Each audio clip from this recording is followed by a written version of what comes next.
हरियाणा में जननायक जनता पार्टी अपने दम पर चुनाव लड़ने के लिए पूरे दमखम के साथ मैदान में उतर चुकी है। शुक्रवार को सिरसा अनाज मंडी में जेजेपी की बड़ी रैली हुई। इस रैली में दुष्यंत चौटाला और अजय सिंह चौटाला समेत पार्टी के तमाम बड़े नेता शामिल हुए। जेजेपी फिलहाल बीजेपी के साथ गठबंधन सरकार चला रही है, लेकिन अगले चुनाव में गठबंधन को लेकर दोनों दल अलग अलग ताल ठोक रहे हैं। इसी बीच राजस्थान में जेजेपी का 19 विधानसभा सीटों में से एक भी सीट पर चुनाव नहीं जीतने पर अब अजय सिंह चौटाला का बयान भी सामने आया है। उन्होंने 1984 के लोकसभा चुनाव का जिक्र करते हुए कहा कि तब भी हम एक भी सीट नहीं जीते थे, लेकिन चौधरी देवीलाल के जन आंदोलन ने 90 में से 85 सीट उनकी झोली में डालने का काम किया। फिलहाल आप खुद सुनिए जेजेपी सुप्रीमो अजय सिंह चौटाला का किस्सा।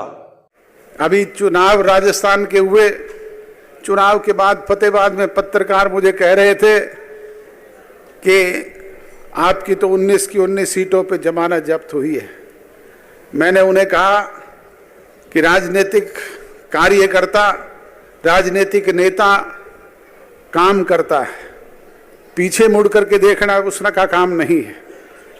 हमें ध्यान है जब 1984 में लोकसभा के चुनाव हुए, 10 के 10 संसदीय क्षेत्रों में हम हार गए।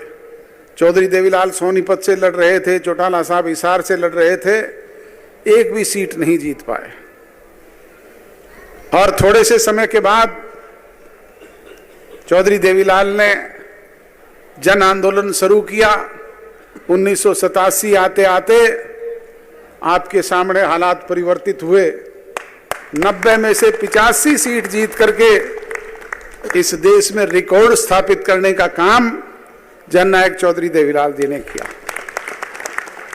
ये बीज हमने बोया है, ये फल भी देगा, छांव भी देगा, हर तरीके से प्रफुल्लित भी होने का काम करेगा। ये वट वृक्ष भी बनेगा, परंतु उसके लिए हम कार्यकर्ताओं को उसे सींचने की जरूरत है।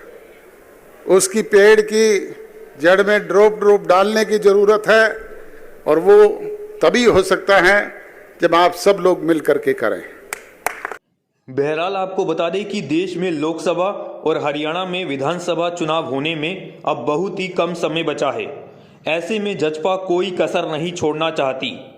हालांकि ये तो देखने वाली बात होगी कि सरकार गठबंधन में ही बनी रहेगी या फिर 3 राज्यों में बीजेपी को मिली जीत का असर हरियाणा की गठबंधन सरकार पर भी देखने को मिलेगा।